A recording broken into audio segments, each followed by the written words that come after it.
नमस्कार दोस्तों। चलिए तो आज हम बात करते हैं कि आज जो मार्केट इतना क्यों गिरा, जितना कि हमने उम्मीद भी नहीं करी थी। हमें लग रहा था कि 100-150 पॉइंट मार्केट गिरेगा।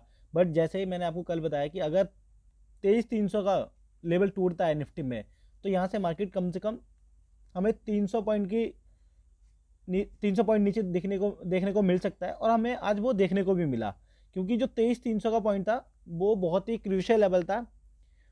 तो वो आज टूट चुका है। अब देखते हैं कि मार्केट यहाँ से कैसे ऊपर जाता है या नीचे आता है। तो आज हम बात करते हैं कि सबसे पहले ऐसा मार्केट में क्यों हो रहा है, उसके मैं आपको रीजन बताऊंगा। फिर उसके ऊपर हम बात करेंगे कि ये कंडीशन कैसे सुधर सकती है। अगर मार्केट नीचे जा रहा है तो ये कब तक पॉजिटिव जा सकता है और कितना टाइम लगेगा इस चीज़ को ऊपर जाने में। तो चलिए हम पहले बात करते हैं। जो सबसे पहले रीजन है मार्केट का नीचे गिरने का, वो है ग्लोबल टेंशन। जैसे आपको पता है, जो यूएस के प्रेसिडेंट है डोनाल्ड ट्रंप, वो क्या करते जा रहे हैं, कोई ना कोई स्टेटमेंट डेली ही दे रहे हैं टैरिफ के ऊपर, किसी सेक्टर के ऊपर, किसी मेटल के ऊपर या किसी भी आइटम के ऊपर। वो न्यू टैक्सेस इंप्लीमेंट करते जा रहे हैं। जैसे आपने पहले सुना होगा कि चाइना के ऊपर उन्होंने टैरिफ का बोला था, उसके बाद मैक्सिको, देन आपका कनाडा। अब कनाडा और मैक्सिको ने उनसे 1 महीने की मोहलत मांगी कि हमें 1 महीने बाद आप टैरिफ इंप्लीमेंट करना, कुछ चीज़ें हैं हम अपने आप को सुधार ले, देन आप कर दोगे।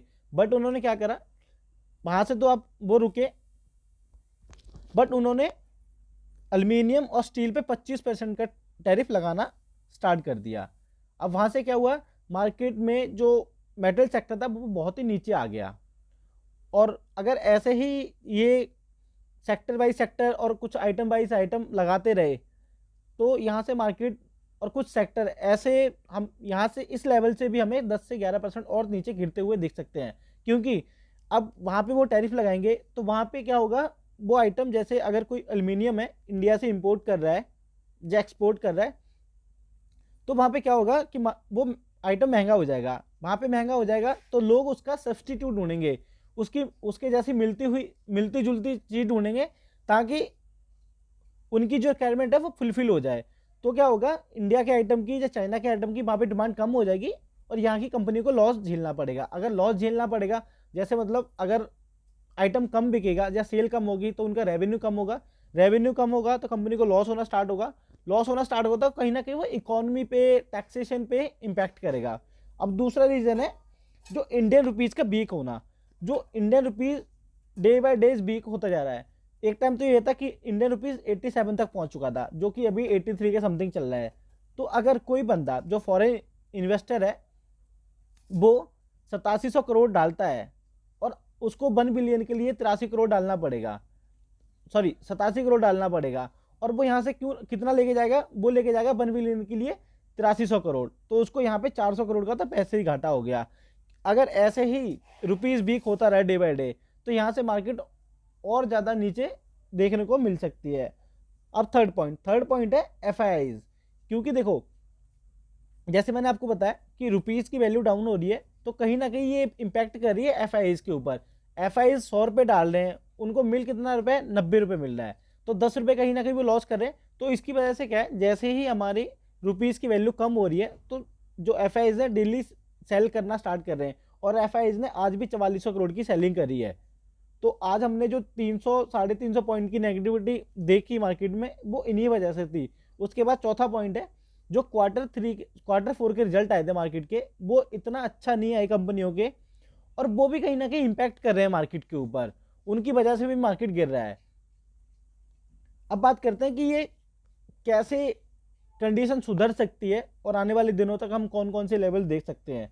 तो सबसे पहला है कि ट्रेड इजी ऑफ हो जाए। जो ट्रम्प साहब है, ऐसा कोई आगे स्टेटमेंट ना दें, या किसी सेक्टर पे या किसी मेटल पे या किसी कंट्री पे आगे कोई टैरिफ की स्टेटमेंट ना दे, जहाँ कोई ऑर्डर है, ऑर्डर ना निकालें।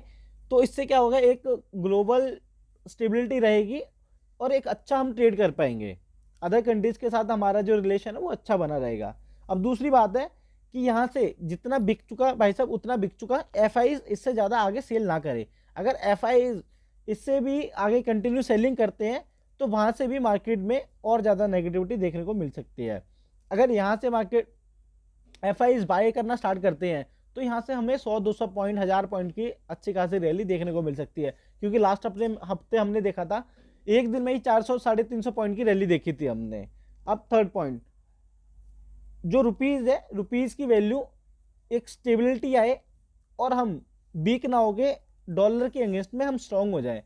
जो अभी हमारा डॉलर 83 का चल रहा है वो हम 80 या 78 या 79 पर पहुंच जाए, तो यहाँ से एक अच्छी खासी स्ट्रांगनेस आएगी डॉलर रुपीज में, तो वहाँ पे क्या होगा, एक अच्छा कंपीट करेगा डॉलर के अगेंस्ट में।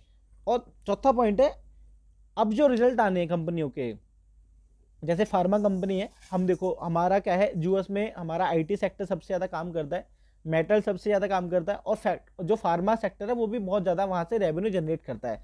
अगर इन कंपनियों के अच्छे रिजल्ट आते हैं आने वाले क्वार्टर्स में, तो यहाँ से भी मार्केट एक अच्छा बूम कर सकता है, क्योंकि अगर इन पे भी फार्मा या अदर किसी सेक्टर पे टैरिफ लगता है तो इनकी भी रेवेन्यू कम हो सकती है, और जितना हम रेवेन्यू जनरेट करते हैं यूएस से, वो उस पर भी इम्पैक्ट आ सकता है। तो ये सारे फैक्टर्स थे जो कि मार्केट को इम्पैक्ट करेंगे आने वाले टाइम में। अब देखना होगा कि मार्केट यहाँ से कैसे ट्रेड करता है, क्योंकि आज जो मार्केट क्लोज हुआ वो 23,070 पे क्लोज हुआ था। कभी आज जो -300 पे क्लोज हुआ है वो हमें 320, 330, 340 और एक टाइम तो 400 पॉइंट भी देखने को मिल चुका था। तो देखते हैं, एक 23,000 के लेवल की मार्केट ने रिस्पेक्ट करी है, तो देखते हैं कि आने वाले टाइम में 23,000 के लेवल की मार्केट रिस्पेक्ट करता है या इसको तोड़ के नीचे आता है। चलिए अब हम बात करते हैं चार्ट पे हमें क्या दिख रहा है। तो यहाँ पे आप देख सकते हैं निफ्टी का मैंने 15 मिनट का टाइम फ्रेम का चार्ट खोला हुआ है। तो यहाँ पे पहले तो हम ये था कि मैंने जैसे आपको रात बताया था कि जो निफ्टी था वो थोड़ा कहीं ना कहीं इंडिकेट कर रहा था कि हम पॉजिटिव में थोड़ा सा डाउन खुल सकते हैं, बट हम थोड़ा सा नीचे सही खुले, बट वहाँ से क्या हुआ, एक सीधी सेलिंग देखने को मिली, फिर थोड़ा सा हम ऊपर गए और फिर लगातार सेलिंग आती ही रही। बट 12:30 और 12 के समथिंग एक अच्छी दो ऐसी कैंडल बनी कि हमें जो हम 100 पॉइंट नेगेटिव में चल रहे थे उन्होंने हमें 300 पॉइंट नेगेटिव में ले गए। तो यहाँ से क्या हुआ, हम 300 पॉइंट और जो 23,000 एक टाइम था, हमने 22,900 का लेवल देख चुके थे, बट हमें लग रहा था कि 22,800 पे कहीं ना कहीं ये ना क्लोज कर दे। अगर 22,800 क्लोज करता है तो हमें 22,700 और 22,500 के लेवल कल को ही देखने को मिल सकते थे। तो आज मार्केट ने 23,000 के लेवल की बहुत ज़्यादा रिस्पेक्ट करी है, तो होपफुली ये वाली रिस्पेक्ट की कल भी रिस्पेक्ट करे मार्केट, और इससे हम 23,200 या 23,000 के 300 के लेवल पे जो एक अच्छा खासा सपोर्ट बनाया हुआ था मार्केट ने, उस पे उसके ऊपर फिर जाके हम क्लोज करें। उसके बाद लास्ट घंटे में हमने, आपने ये देख रहे हो, तो यहाँ पे एक कैंडल बनी, फिर हमने थोड़ी सी बाइंग थोड़ी स्टार्ट नहीं हुई, बट जो ये कैंडल बनी है, ये जो कैंडल बनी है यहाँ पे दिख रहा है कि यहाँ पे भी कहीं ना कहीं सेलर हावी थे। तो इसकी वजह से भी मार्केट, हमें लग नहीं रहा कि यहाँ से अब कोई डिसाइड नहीं कर सकते कि यहाँ से मार्केट ऊपर जाएगा या नीचे जाएगा, बट हम लेवल्स की बात कर सकते हैं कि यहाँ से मार्केट किस लेवल पे जाके फंस सकता है या किस लेवल पे जाके रुक सकता है। चलिए अब हम बात करते हैं।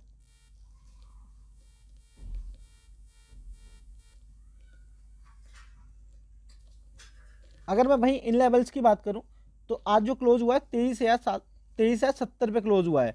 तो जो हमें कल को देखना होगा, अगर मार्केट गैप डाउन खुलता है तो जो 22,800 का लेवल और 22,750 का लेवल, अगर ये लेवल टूटते हैं तो हमें जो 22,500 का लेवल भी कल ही देखने को मिल सकता है। अगर वहीं से यहाँ से मार्केट में रिकवरी आती है, यहाँ से मार्केट में रिकवरी आती है और जहाँ पर हम गैप अप खुलते हैं, तो हमें जो लेवल ध्यान रखने होंगे वो सबसे पहले लेवल रहेगा 23,300 और 23,340। अगर इन लेवल के ऊपर हम क्लोज होते हैं तो हमें फिर से ये लगेगा कि मार्केट में सस्टेबिलिटी आ गई है और यहाँ पे हम सस्टेन कर सकते हैं मार्केट में।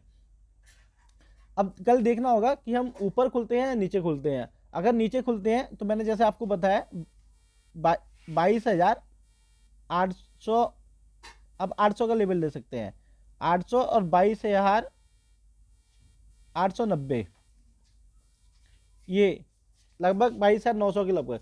अगर ये लेवल टूटते हैं तो हमें सेलिंग साइड का प्लान करेंगे। अब बात करते हैं हम बैंक निफ्टी की। ये मैंने बैंक निफ्टी का चार्ट खोला हुआ है। हमने कई दिन से देख रहे थे जो बैंक निफ्टी था वो ज़्यादा नहीं गिर रहा था, 100 150 200 पॉइंट ही गिर रहा था, बट आज हमने 600 पॉइंट की इसमें भी नेगेटिविटी देखने को मिल गई। ये क्यों हुआ? जैसे ही निफ्टी हमारा नेगेटिव हुआ तो हमें कहीं ना कहीं प्रेशर बैंक निफ्टी में भी देखने को मिला। जो आज बैंक निफ्टी क्लोज हुआ है वो 49,358 पे क्लोज हुआ है। इसने भी एक टाइम को 49,150 और 49,000 के आप 100 के पास आ चुका था, तो हमें लग रहा था कि ये भी 49,000 के पास में क्लोज करेगा, बट आज जो क्लोज किया है वो 49,300 पे क्लोज किया है। अच्छे लेवल पे क्लोज किया है, क्योंकि यहाँ पे पहले भी मार्केट क्लोज कर चुका है। अब देखना होगा, जो ये 4 तारीख को गैप अप हुआ था मार्केट, अब हम देखना होगा कि ये जो मार्केट गैप अप ओपन हुआ था, तो कल क्या यहाँ पे भी हमें गैप अप ओपनिंग देखने को मिल सकती है। अगर नहीं, अगर गैप डाउन खुलता है तो हमें देखना होगा ये वाले लेवल, अगर इन लेवल जो होगा 49,000 का लेवल है, अगर 49,000 के लेवल पे खुलता है तो मार्केट जो हमने ये लेवल देखे थे,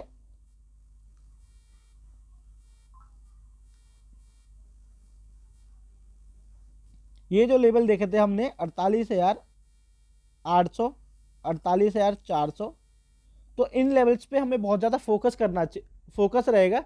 अगर इन लेवल्स को तोड़ता है मार्केट तो हमें ये जो 48,000 वाले लेवल है तो वो देखने को फिर से दोबारा देखने को मिल सकते हैं। अभी बैंक निफ्टी में ज़्यादा गिरावट नहीं आई है, तो हमें लगता है कि अगर मार्केट यहाँ से कमज़ोर हुआ तो एक दिन में बैंक निफ्टी में कम से कम हमें 700-800 पॉइंट की नेगेटिविटी देखने को मिल सकती है। और जो मार्केट अभी क्लोज हुआ है वो एक अच्छे लेवल पे क्लोज हुआ है 49,358 पे। अगर हम ऊपर की बात करें तो मार्केट जो लेवल अच्छे रहेंगे वो है आपका 49,600। अगर 49,600 के ऊपर सस्टेन करता है मार्केट तो हमें 50,000 तक फिर लेवल देखने को मिल सकता है। चलिए अब हम बात करते हैं सेंसेक्स की। यहाँ पे ये मैंने सेंसेक्स का चार्ट खोला हुआ है, जैसे आपको निफ्टी का चार्ट दिख रहा था वैसे ही आपको सेंसेक्स का चार्ट दिख रहा होगा। यहाँ पे भी आज लोगों ने बहुत अच्छा पैसा कमाया, जिन्होंने पुट ली थी उन्होंने तो बहुत अच्छा पैसा कमाया। एक टाइम को तो लग रहा था कि मार्केट ऊपर जाएगा नीचे जाएगा, ऊपर जाएगा नीचे जाएगा, बट जब जो 11:30-12 के समथिंग जो एक कैंडल बनी वो ऐसी बनी कि उसने पैसे को 100x कर दिया। अगर आपने 1 रुपये लगाया तो आपने 100 रुपये कर दिए। तो यहाँ पे आप ये देख सकते हैं। तो अब वही बात करते हैं, आज इसने क्लोजिंग कहाँ करी है। आज जो सेंसेक्स ने क्लोजिंग करी है वो 76,295 पे करी है। अगर यही लेवल देखें अब हमें कब देखने को मिले थे, ये जो लेवल देखने को मिला था हमें 28 जनवरी और 22 जनवरी का अप्रॉक्स देखने को मिला था। तो यहाँ पे इस लेवल पे भी मैं देख पा रहा हूँ काफ़ी अच्छा खासा सपोर्ट है। अगर इस लेवल को मार्केट तोड़ता है तो ये जो लेवल है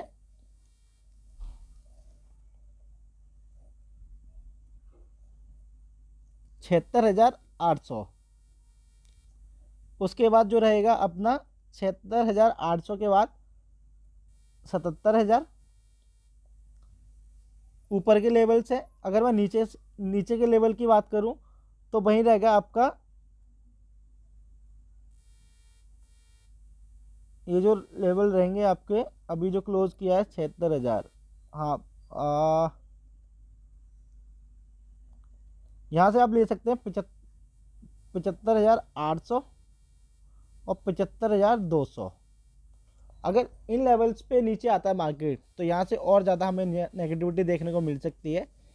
अब ये सारी चीज़ें जो डिपेंड करेंगी वो डिपेंड करेंगी आपकी मार्केट न्यूज़ कैसी हैं, ग्लोबल क्यूज़ कैसे हैं, कोई ग्लोबल टेंशन तो नहीं है यहाँ पे, कल कोई ऐसी स्टेटमेंट डोनाल्ड ट्रंप तो नहीं ना दें कि मार्केट में बहुत ज़्यादा पंप एंड डंप हो।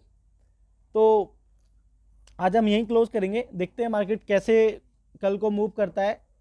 So thank you so much मेरी वीडियो देखने के लिए। अगर मेरी वीडियोस आपको अच्छी लगती हैं तो अपने फ्रेंड सर्कल में शेयर कीजिए और मेरे चैनल को सब्सक्राइब कीजिए। Thank you so much.